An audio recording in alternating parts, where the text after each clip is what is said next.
안녕하십니까. 계속해서 대구에서 전해드리겠습니다. 오늘 대구와 경북 지역은 대체로 구름이 많고 쌀쌀한 날씨를 보이고 있습니다. 아침은 대구 5.9도, 안동이 3도 등 영하 1도에서 영상 6도의 분포로 평년보다 2도 낮았습니다. 낮 기온은 대구와 경산이 16도, 안동이 15도 등 12도에서 17도의 분포로 평년보다 2도에서 3도 낮겠습니다. 미세먼지와 초미세먼지 농도는 좋음 수준을 보이겠습니다. 경북 북부 내륙을 중심으로 밤부터 빗방울 떨어지는 곳이 있겠습니다.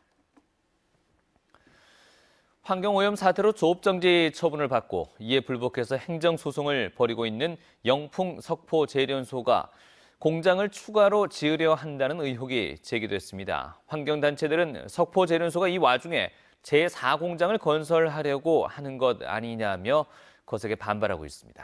엄지원 기자가 보도합니다. 영풍제련소 공동대책위가 다시 모였습니다. 3년 전 개발 기간이 만료된 공장 주변 산지 18만 제곱미터에 다시 공사를 시작하겠다며 봉화군의 재승인을 요청한 겁니다.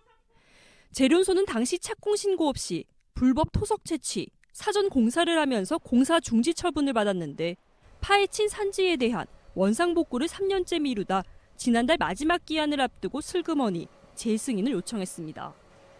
지난해 낙동강 폐수 유출을 기점으로 제련소 폐쇄까지 거론되는 민감한 시점입니다.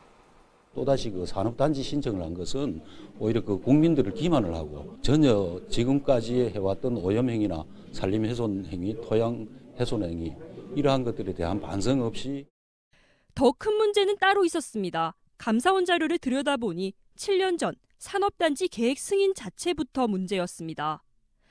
봉화군 승인 1년 뒤인 2013년 감사원은 봉화군과 경상북도가 관계법령에 저촉되는 사업 계획을 알고도 그대로 승인해 영풍제련소에 특혜를 줬다고 지적했습니다. 산지관리법에 따르면 보존산지에는 대기와 수질 오염물질 배출 시설을 설치할 수 없도록 돼 있습니다. 영풍이 산지를 전용해 지으려 했던 것은 아연제련의 핵심 공정인 전해와 주조공장, 대기 1종, 수질 2종의 배출 시설입니다. 경상북도는 설치가 불가하다고 명확히 통보하지 않고 조건부 승인 의견을 냈고 봉화군은 여기서 더해 법령에 맞는 수정된 사업 계획을 영풍에 요구하지 않고 다음날 곧장 승인했습니다. 영풍에 대한 봐주기 승인이 드러났지만 봉화군은 업무 담당자 한 명에게 최하위 경징계인 견책을 주는 데서 그쳤는데 지금도 문제될 건 없다는 입장입니다. 다른 산업단지도 이제 보존산지에서 산업단지를 조성을 한 게 있어요. 안 된다고 이제 의견 온 것들은 나중에 이제 공장을 만들 때 이야기고요. 그리고 굳이 조성하는 그게 산업단지 조성에 대한 의미는 아니라고 계속 말씀을 드렸는데. 영풍이 최근 제출한 재승인 사업계획 역시 7년 전과 동일합니다. 노후된 1공장의 전해 주조공장을 이전해 짓는 것으로 공장 증설은 아니라고 말합니다. 근본적으로 친환경적인 공장 기법들을 도입하기 위해서는 새로운 공장을 건설하고 그 기존의 낡은 공장이나 시설들은 좀 철거해서 공원화를 한다든지 이렇게 할 계획입니다. 관리 감독 주체인 봉화군 스스로 감사원의 지적사항을 또다시 정면으로 반복해 승인을 강행할지 이목이 집중되고 있습니다. MBC 뉴스 엄지연입니다. 제100주년 대한민국 임시정부 수립 기념식이 오늘 오전 11시 수성 아트피아에서 열립니다.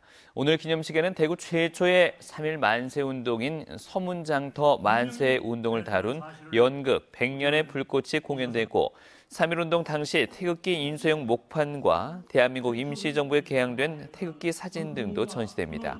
우리나라 최초의 민주공화정인 대한민국 임시정부는 100년 전인 1919년 4월 11일 상해에서 수립됐습니다. 대구 중구가 시청 신청사 유치 과열 행위를 하는 자치단체에 벌점을 주겠다는 공론화위원회에 강력하게 반발했습니다. 중구청은 여론 형성을 위한 활동을 원천 차단하는 것은 대구시장 의지대로 신청사 건립지를 결정하려는 시도로 비춰질 수 있다고 주장했습니다. 또 탈락 지역에 보상책이 없다고 한 것에 대해서 다른 지역은 시청이 안 오면 그만이지만 중구는 시청을 뺏기게 되는 것이라며 반드시 후적지 활용 방안이 필요하다고 주장했습니다. 대구고등법원은 공무원 선거 개입 혐의로 고발된 고윤환 문경시장과 시청 공무원 4명에 대한 경북 선관위의 재정 신청을 기각했습니다. 앞서 경북 선관위는 검찰의 불기소 처분에 따라 재판을 열어달라고 법원에 요청하는 절차인 재정 신청을 지난 2월 냈지만 받아들여지지 않은 겁니다. 이상으로 MBC 뉴스를 마치겠습니다. 고맙습니다.